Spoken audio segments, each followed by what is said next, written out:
In the bustling port town of Castorhaven, where gulls swooped and waves whispered to the shore, a young shipwright named Elara carried a gleam in her eye that whispered tales of adventure. Her heart brimmed with dreams as vast as the ocean, and amongst those dreams was one particular vision, a ship unlike any other. This vessel would not just carry sailors, it would embrace the horizon, delivering explorers to the world's secret corners. Oh, Elara, building such a ship, isn't that something for the likes of dreamers? Chuckled old Marlowe, his leathery hands weathered like driftwood from years at sea. But why not dream, Marlowe? Elara replied, her voice steady as the North Star. Why not reach for the story told by the stars themselves? Marianne, Elara's friend with twinkling eyes as bright as lanterns, stood beside her. Elara can do it.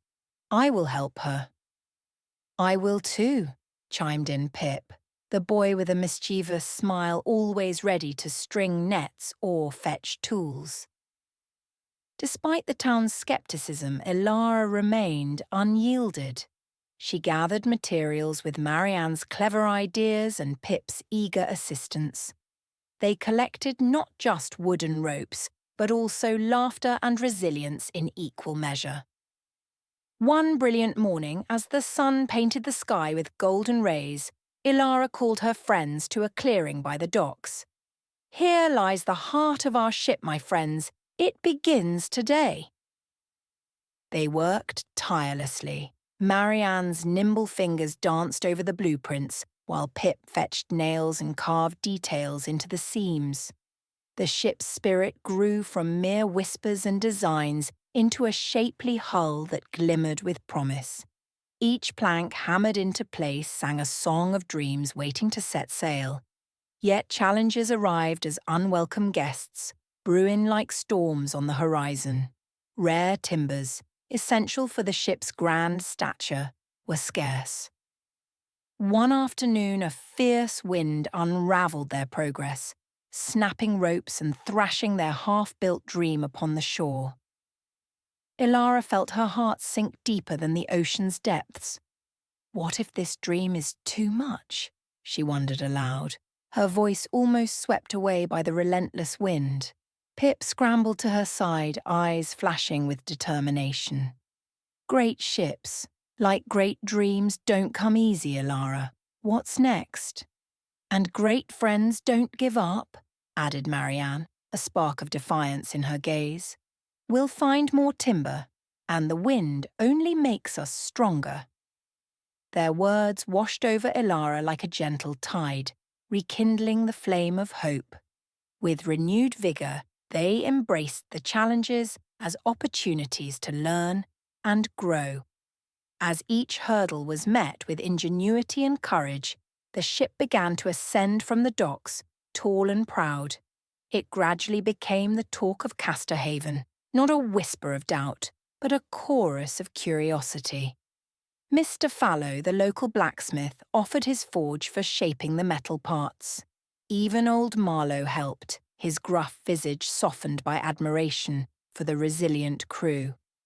The ship took shape, the wooden giant now resembling Elara's wondrous dream. Though still unfinished, its majestic outline captured the imagination of young and old alike. The townspeople, once sceptical, now gathered to watch, their hearts turning from doubt to belief. In those moments, Elara understood something profound. Dreams, no matter how grand, are woven with patience and woven by many hands. But the greatest thread of all was the unyielding spirit they sewed into every beam and sail. The backbone of the ship, solid as their resolve, began to exude a life of its own.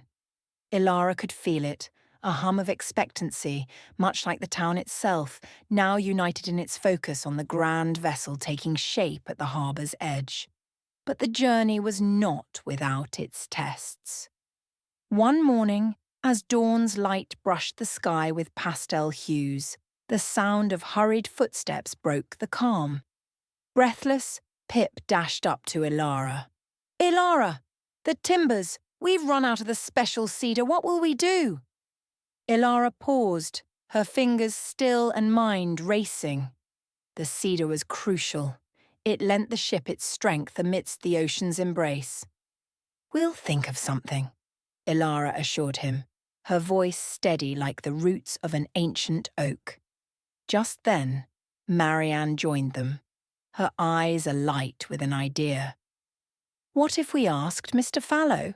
I heard he received a shipment of supplies just last week."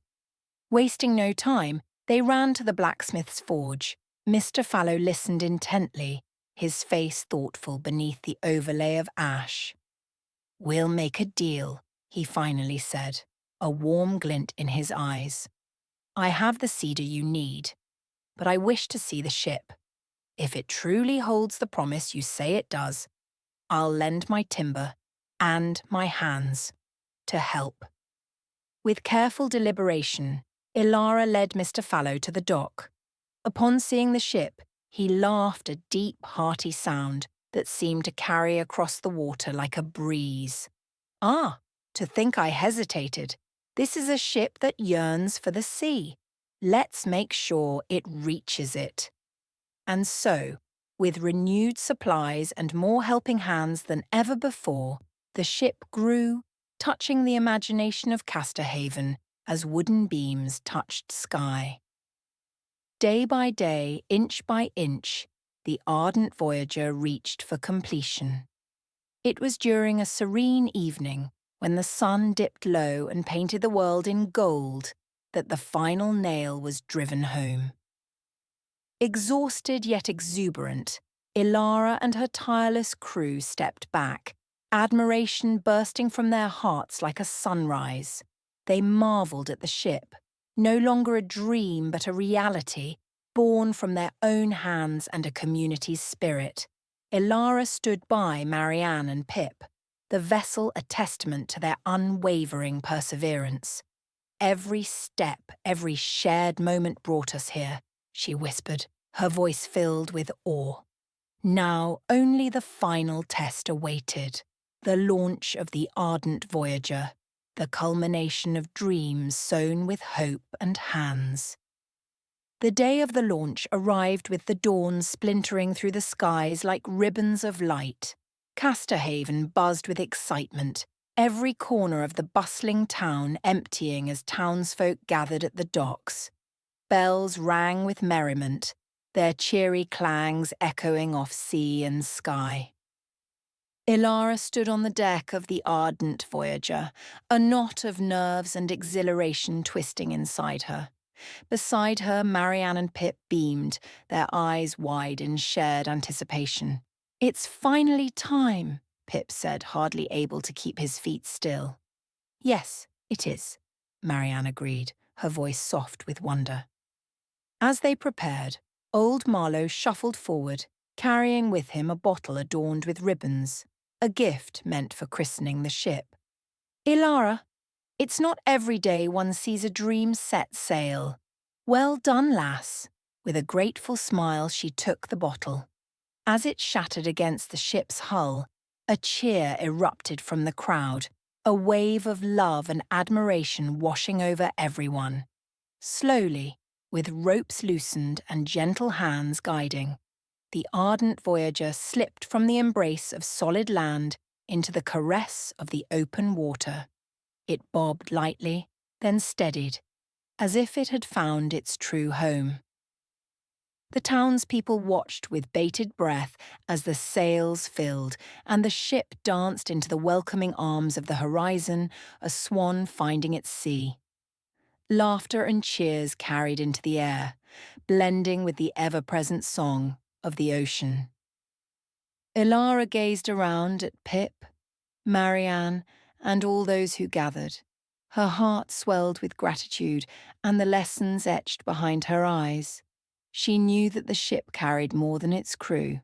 It carried the dreams and hopes of a community that had come together. And it was those dreams that gave it strength. As the Ardent Voyager continued on its course, gliding with grace and purpose, the townsfolk lingered long at the shore, watching until the ship was a speck against the vast tapestry of sea and sky. Elara stood, the wind in her hair, the salt on her skin, and knew that they had indeed built something great, not all at once but piece by piece together. From that shared venture and persevering hope, quietly echoed the truth. Great things are built step by step. With patience and passion they rise to embrace the horizon, formed by dreams woven together, each moment and each hand a vital thread.